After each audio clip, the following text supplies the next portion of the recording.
Department of government efficiency മേധാവി സ്ഥാനത്ത് നിന്നും രാജിവെച്ചതിന് പിന്നാലെ ഇലോൺ മസ്ക് ട്രംപ് തർക്കം മുറുകുന്നു.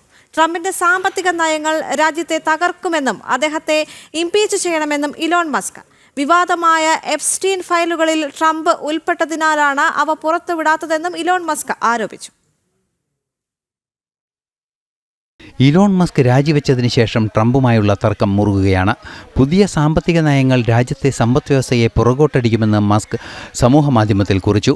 ട്രംപിനെ ഇംപീച്ച് ചെയ്യണമെന്ന ആവശ്യം പോലും മസ്ക് ഉയർത്തുന്നുണ്ട്. രാജ്യത്തെ കടക്കണിയിലേക്ക് നയിക്കുന്ന നയതീരുമാനങ്ങളാണ് Trump കൈക്കൊള്ളുന്നതെന്നും Elon Musk ആരോപണമുന്നയിച്ചു.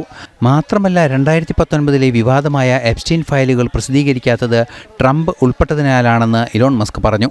Department of government efficiency മേധാവി സ്ഥാനത്ത് നിന്ന് ഒഴിഞ്ഞതിന് ശേഷം അതിരൂക്ഷമായ പ്രതികരണമാണ് ഇലോൺ മസ്ക് തുടർച്ചയായി നടത്തുന്നത്.